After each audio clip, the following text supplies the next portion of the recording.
우리 지난주에 이어서 우상에 관한 이야기를 계속 이어서 하고 있습니다. 오늘 제목은 핑계와 우상숭배입니다. 핑계와 우상숭배. 오늘 본문에서 가장 중요한 내용을 이야기하라고 한다면 우상을 만들어 섬기는 백성의 습관을 고치는 그런 말씀이죠. 사람들이 우상을 만드는 이유는 그 우상을 만들어서 섬기기 위한 게 아닙니다. 16절에 나와 있는 것처럼 자기를 위해 어떤 형상대로든지 이렇게 되어 있습니다. 자기를 위해. 사람들이 우상을 섬긴다라고 하는 건 자기를 위해서 섬기는 겁니다. 왜요? 내가 얻고 싶은 게 있는데 그 얻고 싶은 것을 하나님은 안 주거든. 내가 갖고 싶어 하는 걸 하나님은 안 주시거든. 그래서 그걸 줄 만한 다른 대상을 찾는 게 바로 우상입니다. 원래 우상이라고 하는 것은 어리석은 조각상 이런 뜻이죠. 원래 우상이라는 건 어리석은 조각상입니다. 성경에서 나와 있는 말대로 어리석은 조각상이라는 말을 아마 알았던 것 같아요. 근데 이 우상이라고 하는 것이 왜 어리석은 조각상이다라고 이름이 붙여졌냐면 그것에는 인격이 없기 때문입니다. 인격이 없다라는 말을 옛날 말로 우라고 하고 어리석다고 하는 거예요. 그럼 우리 하나님은 어떤 분이시냐? 인격이 있으신 하나님. 그러니까 우상과 우리 하나님을 나누는 가장 중요한 차이점이 뭐냐면 바로 인격입니다. 인격. 그러니까 우리가 하나님을 신앙할 때에 하나님과의 인격적 관계를 염두하지 않고 하나님을 섬기게 되면 그건 하나님을 또한 우상으로 만드는 거예요. 네. 어떤 경우가 있을까요?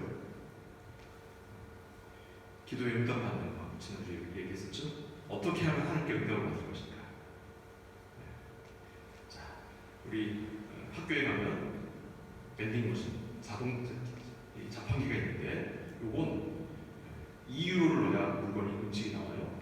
근데 어떻게 하면 1유로만 더 쓸 때 음식이 나오게 할 수 있는가 하는 비법을 사람들이 알았단 말이죠. 그럼 1유로를 넣고 그 비법을 알겠습니까? 아니면 2유로를 다 내고 그걸 받겠습니까? 정직한 사람은 2유로를 내겠죠? 그러나 나중에 자판기라고 보면 1유로짜리 훨씬 많을 거예요. 왜? 사람은 자신의 이익을 위해서 자신이 구하는 것을 요구한단 말이죠. 하나님께 만일에 내가 기도에 응답받는 법을 찾는다는 말은 이거랑 똑같은 거예요. 하나님을 자동 판매기로 여기는 거죠. 인격을 염두하지 않는 겁니다. 하나님의 인격을 염두하는 사람은 무엇이 다르냐면 그가 말씀하시는 것이 무엇인지를 깊이 상고하고 그 말씀의 의미가 무엇인지를 고민하고 내가 잘 모르겠다면 하나님께 그 의미를 깨닫게 해달라고 하나님 앞에 엎드리는 것. 이게 하나님의 인격으로 되는 겁니다. 왜요? 왜 우리가 하나님 인격으로 되어야 합니까? 하나님 인격이시기 때문에 맞습니다. 그러나 더 본질적으로 가면 하나님이 우리를 인격으로 대하시기 때문이에요.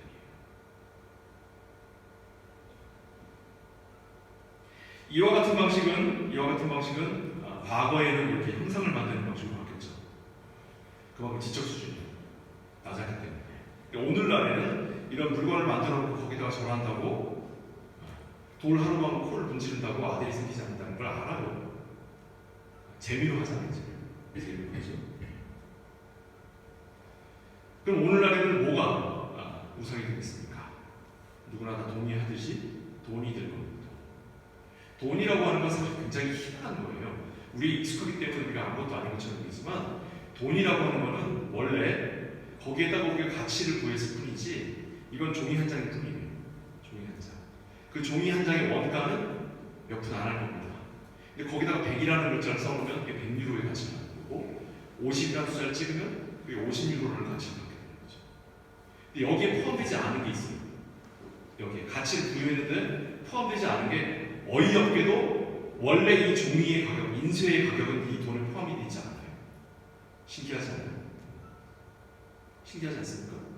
이게 100유로라면 이게 100유로의 가치가 있다면 그 마티리얼 값이 들어있어야지.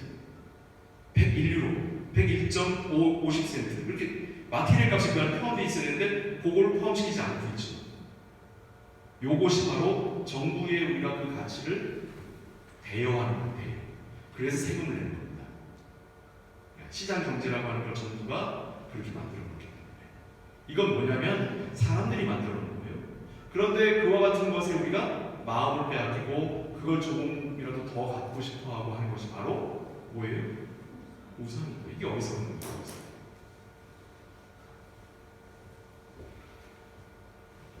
인격적 신앙이라고 하는 건 다른 걸로 대신할 수 있는 게 없습니다. 인격적 신앙이라고 하는 것은 인격이라는 것을 사용하지 않고서는 신앙을 가질 수 없는 거예요. 이건 모두 대신할 수 없냐면 성직자조차도 대신할 수 없는 겁니다. 성자에게 와서 하나님께 이것 좀 이야기해 주세요. 하나님이 진노하셨을 것 같은데 내가 죄를 졌는데 성자를 통해 좀 이 죄를 용서받도록 해주세요. 인격적 신앙을 대하는 방식이 아닙니다. 이건. 아까랑 똑같아요. 자동 판매기에 동전을 넣는데 이게 찌그러진 동전을 쓰면 안 되니까 빳빳한 지폐를 쓴다든지 이렇게 빳빳한 잘 만들어진 동전을 쓴다든지 이러는 거랑 똑같습니다. 성자가 기도하면 좀 더 이 기도에 대해서 하나님 즉각적으로 반응하실 것 같은 기대다. 이것도 뭐라고요? 이것도 우상입니다. 우리 하나님은 우리가 스스로 직접 나오기를 바라시는 분이십니다. 그래서 뭐라고 그러냐면 제가 늘 자주 인용하는 요한복음 17장 말씀 있죠? 17장 3절에 이렇게 있죠? 영생은 참되신 하나님과 그 보내신 자 예수 그리스도를 아는 것이다. 단순히 믿는 거라고 나온 게 아니라 아는 거라고 나왔어요. 여기서 말하는 안다라는 게 뭘 의미하는 거냐면 인격적 관계를 의미하는 겁니다. 여러분 윤석열 대통령 아세요? 아시죠? 그렇죠? 그런데 윤석열 대통령이 여러분 아세요? 모르죠. 왜 몰라요? 우리 간에는 인격적 관계가 없기 때문에 그래요. 우리가 하나님을 알죠? 하나님 우리를 아죠. 하나님은 우리를 인격적으로 대하시는데 우리는 자꾸 하나님을 인격적으로 대하지 않으려고 피하고 있는 건 아닌가? 신앙을 점검해 봐야 합니다. 지난주에 우리가 살폈던 성경에서 제일 억울한 사람 누가 있었죠? 욥이 있었죠? 욥. 하나님과 사탄이 말다툼하다가 불똥이 괜시한테 튀어가지고 엄한 사람이 고생하게 됐죠.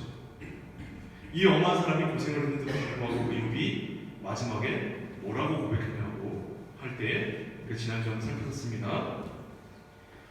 여태까지는 내가 주를 귀로만 들었지만 이제부터는 내가 주님을 눈으로 배우노이다. 무슨 말이에요? 여태까지는 내가 하나님을 그저 두려움의 대상으로 알았는데 이제서야 비로소 하나님이 어떠한 분이신지 내가 알아 하나님과 인격적 관계가 시작됩니다. 이런 말이에요.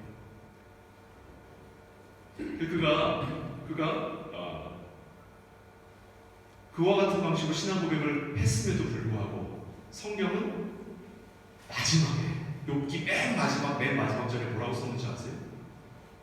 어떻게? 한번 퀴즈를 내볼까요? 욥기 맨 마지막 절에 뭐라고 써 있을까요? 한번 기대해 한번 해보겠습니다. 욥이 죽음을 보지 아니하였더라. 욥이 하나님과 동행하였더라. 욥이 하나님의 은혜 가운데 풍성함을 누려 영원히 죽지 않았다라는 말이 나오기를 우리 기대합니다. 욥기 맨 마지막으로 가볼게요. 이건 뭐 궁금하니까 한번 가보겠습니다. 중요한 건 아니니까 뭐 안 찾아보신 분도 있어도 괜찮아요. 그냥 귀로만 들어도 아는 얘기니까. 욥기 맨 마지막 절이 몇 장 몇 절이죠?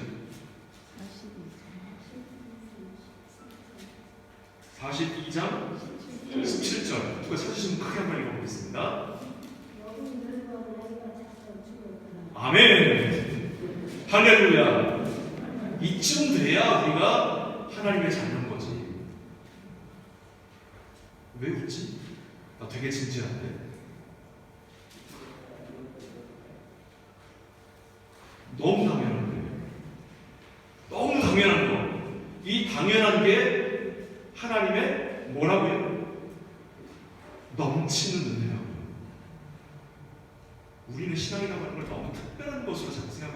경향이 있습니다.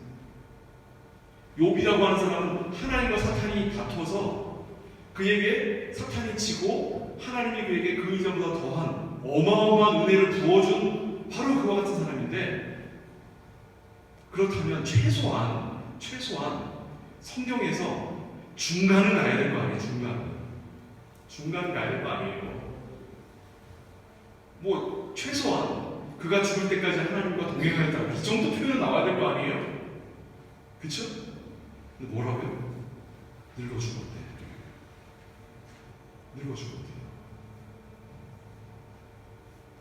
늙어 죽을 때까지 그는 어떻게 살았을까요? 하나님을 눈으로 뵙고 산 거예요.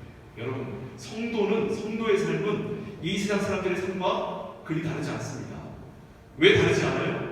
하나님이 이 땅 가운데 삶이라고 하는 것을 우리에게 은혜를 주셨을 때는 그 삶을 주신 그 은혜는 하나님의 백성에게만 주신 게 아니라 하나님 창조하신 모든 만물에 주신 거예요. 그래서 우리의 삶이라고 하는 건 세상 사람들과 그리 다르지 않습니다. 다를 수가 없어요. 거기에 특별한 것을 구하고 특별한 기적을 구하고 특별한 무슨 이벤트를 구하는 건 그게 비정상인 거예요. 기도했더니 죽지 않고 임종 때에 그가 눈을 번쩍 떠서 하나님 찬양하더라.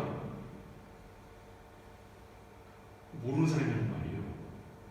우리 하나님이 참 은혜로우신 분이신 게 임종 직전에 잠깐 정신이 돌아오고 유언할 수 있는 시간을 주시고 누구에게 다 주시고, 근데 그걸 그가 병상을 발로 차고 일어나는 걸로 착각하는 거지. 그 다음날 갑자기 돌아왔을 때 우리 그런 거 얼마나 많이 하는 겁니까?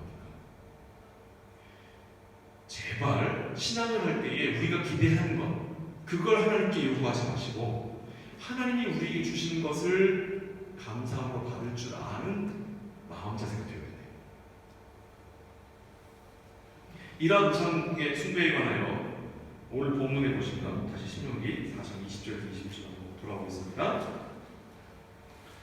여호와께서 너희를 택하시고 너희를 수의 풀무불 곧 애굽에서 인도하여 내사 자기 기업의 백성을 삼으신 것이 오늘과 같아도 여호와께서 너희로 말미암아 내게 진노하사 내게 유다를 건너지 못하며 내 하나님 여호와께서 내게 기업으로 주신 그 아름다운 땅에 들어가지 못하게 하리라고 맹세하셨은지.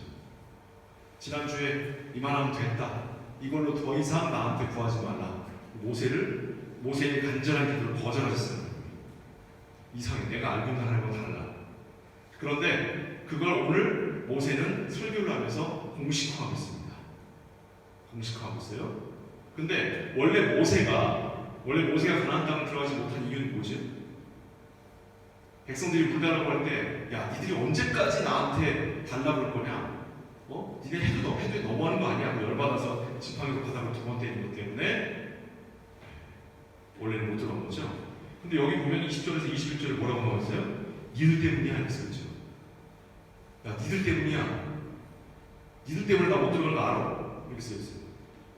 야, 모세 이 사람 그렇게 안 봤는데 자기 잘못을 막 덮어 씌우네. 야, 이 사람 못 쓸 사람이네, 이 사람. 그렇죠? 왜 이런 식으로 썼을까요? 왜? 내가 하나님을 평생을 섬겼다 하더라도 그 한 번의 실수로, 내가 그 한 번의 실수로 하나님께 지적받은 것을 너희가 기억하지 않느냐. 나의 예를 보고 너희는 나와 같은 실수하지 마라, 이런 뜻이에요.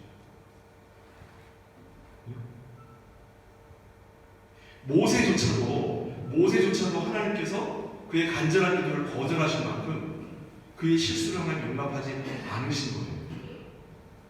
그러니 너희 또한 이와 같은 실수를 하지 마라. 어떤 실수인데? 순간 욱한 거예요. 순간 욱한 거예요. 왜? 그는 하나님과 친구처럼 법하였다고 해요, 성경이. 그의 온유함이 지상의 모든 사람보다 승하다는 말이 무슨 말이냐면 그는 하나님과 같은 인격을 가졌다는 뜻이에요. 그런 그가 한 번의 실수입니다. 한 번의 실수. 그 실수조차 하나님은 기억하시는 거예요. 이거는 우리가 죄를 지었을 때 하나님이 용서하지 않으신다는 뜻이 아니에요. 모세가 하나님 나라에 들어가지 못했다는 뜻이 아닙니다. 이건 뭘 얘기하는 거냐면 우리가 저지르는 이 숱하고 숱한 우상 숭배와 같은 일들을 하나님은 다 다 모조리 기억하신다.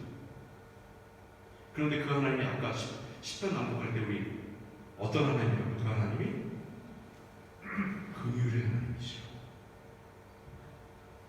하나님이 긍휼의 하나님이 아니시라면 우리는 모세처럼 아무도 하나님의 나라에 들어갈 수 없습니다. 근데 그 하나님이 무엇을 보이시는 거예요? 긍휼을 보이시는 거예요. 긍휼, 불쌍히 여김, 불쌍히 여김. 휼자가 불쌍히 여김 휼자예요. 이게 벌써 300년 전에 없어진 휼자인데 교회에서 이걸 어떻게 끄집어내다가 쓰는 말이에요. 여러분 5편 봐도 숫자는 잘 안 나올 거예요. 작은 편은. 그만큼 하나님의 품성을, 하나님의 슬픔을, 하나님의 하나님 되심을 표현하는 가장 좋은 단어가 뭐라고 해요? 긍휼이라. 우리는 그 긍휼함을 입는 사람들이에요. 불쌍히 여김을 당한 사람들입니다. 우리의 어떤 무언가가 하나님을 빛내고 우리의 무언가가 하나님의 영광을 드러낼 수 있는 게 아니라 하나님의 불쌍히 여김을 받아 우리는 우리 자신으로 하나님의 빛이 된 사람들이에요. 왜 우리가 빛이 됐어요? 하나님이 그리 여기시기 때문에.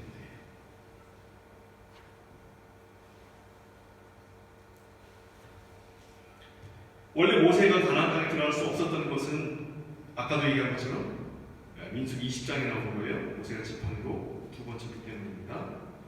그런데 이것을 모세는 우상숭배라고 이야기하고 있어요. 우상숭배라고 이야기합니다. 이와 같은 방식은 어디에 나와 있냐면 출애굽기 32장 4절에 나와 있어요. 이제 사건을 여러분들 아시니까 그냥 이야기로만 할게요. 하나님께서 시내산에서 모세를 부르십니다. 그래서 모세가 시내산에 올라갔는데 40일 40일 동안 안 내려가요. 시내산을 그 여행을 갔다 오신 분들 얘기 들어보면 그 시내산은 물이 있을 수가 없는 산이에요. 돌산인데 이게 우리가 생각하는 산이 아니에요. 이게 돌산이에요. 그런 산이기 때문에 40일 동안 올라가서 안 내려온다는 건 그냥 죽은 거예요. 물도 없고 식량도 없기 때문에. 그래서 아래 백성들은 모세가 없기 때문에 자기들 나름대로 살던 일을 해야 되는 거예요. 그래서 자기들이 가진 가장 귀한 것들을 모아다가 자기들이 아는 가장 비싼 형상, 송아지 형상을 만들어 놓고 거기다가 절하면서 뭐라고 불러요? 하나님이라고 부르는 거예요. 그들이 거기다 부른 이름이 하나님이에요. 왜 그들이 거기다 하나님이라고 불렀어요? 자기들이 살고 가야 되니까요. 무엇 때문에? 자신의 요구를 들어줄 신이 필요했던 거예요. 이걸 우상이라고 합니다. 모세가 두 번 치면서 백성들에게 화를 냈던 게 바로 이거예요. 하나님께서 말씀하시는 말을, 하나님께서 행하시는 말을 백성들에게 드러내야 하는데 모세는 순간 욱하는 손질에 하나님은 뒷전이고 내가 언제까지 너희의 그런 요구를 들어주고 있어야 되겠느냐, 언제까지 니네 귀 닦고 있어야 되겠느냐, 스스로를 신는 거예요. 자기가 하나님인 줄 아는 거예요. 순간 자기 스스로 근성하지 않는 거예요. 이런 실수가 우리 성도들이 너무 많다는 거죠. 우리 성경이라고 하는 건, 여러분 지난주에도 얘기했듯이 이 성경이라고 하는 건 하나님의 백성에게 주신 하나님의 말씀입니다. 그러니까 여기 나와 있는 내용을 세상 사람들에게 비추면 세상 사람들에게는 빈순거리밖에 안 됩니다. 이건 누구에게 비추는 빛이에요? 우리에게 비추는 빛이에요. 여기서 우상숭배라는 단어가 나왔다는 건 불교를 믿는 사람이나 이슬람교를 믿는 사람을 대상으로 한 게 아니에요. 착각하시면 안 됩니다. 여기에 나와 있는 우상숭배는 우리가 가지고 있는 우상숭배의 습관을 이야기하는 거예요. 그것은 누가 우리가 집에다가 뭐 이상한 거 만들어 놓고 거기다 절합니까? 우리가 그래요? 그런데 왜 이렇게 성경은 우상숭배를 우리에게 경계합니까? 우리의 삶이라고 하는 게, 우리의 신앙생활이라고 하는 게 우상숭배와 다를 바가 없기 때문이에요. 하나님께 더 열심을 다하고 하나님께 더 헌신하는 사람들일수록 더 우상숭배를 많이 하는 거예요. 목사들은 이건 우상숭배의 덩어리들이에요. 이건 우상숭배 뭐라고 표현했는데, 이건 이건 머리끝부터 발끝까지 우상숭배자예요. 왜? 지가 하나님인 줄 알거든.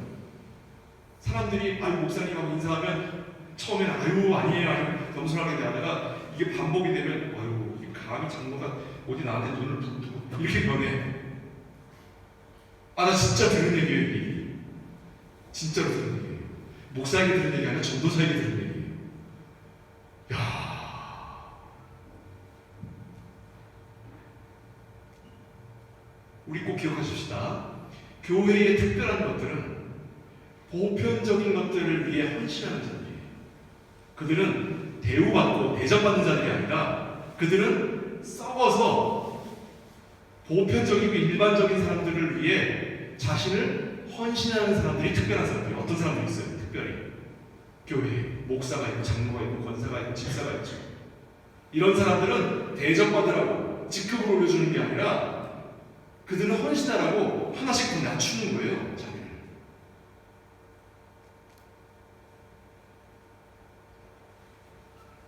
우리는 핑계대기를 좋아합니다. 하나님이 에덴 동산에 선악과를 두지 않으셨다면 내가 죽지 않았을 텐데 태어나지도 않았을 텐데 무슨 소리예요? 내가 이거 죄를 지어도 나중에 회개하면 하나님이 용서해 주실 걸 아니까 잠깐만 너랑 딱 감고 저지르자. 나중에 회개하면 되지.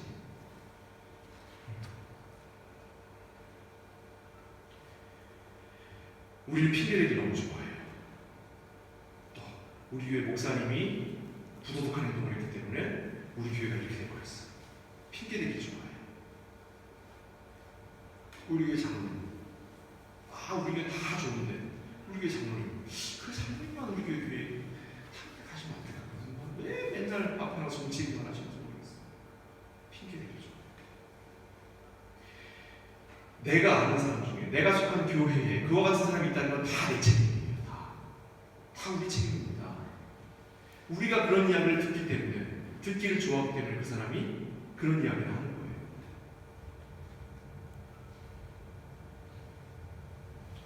핑계대는 신앙조차도 마찬가지입니다. 이것도 우상숭배와 다름이 없어요. 신앙의 책임은 우리 모두 각자가 짊어지는 겁니다. 그런데 그 짊어지는 것을 하나님이 묻지 않으시겠다고 말씀하시는 게 바로 긍휼인 거예요. 그게 은혜인 거예요. 이 관계를 잘 기억하셔야 합니다. 내가 하나님의 은혜를 생각해서 하나님의 긍휼을 생각해서 미리 죄를 지어도 된다고 생각하는 건 하나님의 긍휼을 없이 여기는 거예요. 뭐라고 해요? 그걸 우상숭배라고 한다고요. 그걸. 그래서 신앙생활은 어려운 겁니다. 좋아하는 거 다 하지 말라고, 하기 힘들어하는 것만 그것만 하라고 하는 거. 신기하죠? 왜요? 우리는 본성상 죄인이기 때문에 그렇습니다. 오래 참으라, 양보하라, 겸손하라, 이런 것 사실 사람들이 하기 싫어하는 것들이죠. 또 힘들어하는 것들입니다. 근데 사람들이 좋아하는 건 뭐예요? 일 안 하고도 결과를 얻는 것, 위험한 일 안 받고 또 생생나는 것, 이런 것들 하는 거 좋아하죠.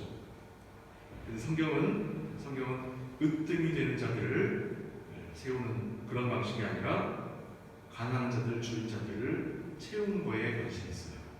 뭐라고 돼 있냐면 원수를 사랑하라, 친구를 네 목숨을 버리라, 자기를 부인하고 자기 십자가를 져라, 원수가 주리거든 먹이라, 원수를 사랑하라, 목마르고 마시오라, 위하여 기도하라. 야, 이게 할 수 있는 겁니까 우리가? 이런 건 우리가 할 수 있는 게 아니지. 그럼에도 불구하고 하나님 우리에게 이걸 요구하는 건 뭐예요? 하나님이 말씀하시니, 하나님께서 말씀하시니 내가 그리로 가겠나이다 라고 하는 나의 마음을 필요로 하는 거예요. 나의 행동의 결과를 요구하시는 게 아니에요. 왜? 나의 행동은 그러한 것들을 드러낼 수 없다는 건 하나님도 알고 나도 알아.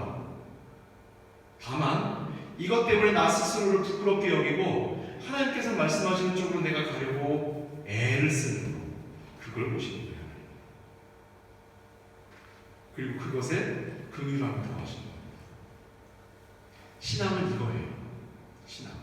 이게 아까 얘기한 영생입니다. 하나님을 아는 거예요. 이게. 성경에는 좋은 왕이나 좋은 선지자가 있던 시대가 신앙이 좋았던 시대가 단 한 번도 없어요. 그렇죠? 엘리야 보세요. 엘리야. 영광스러운 선지자지만 그는 어떤 시대였어요?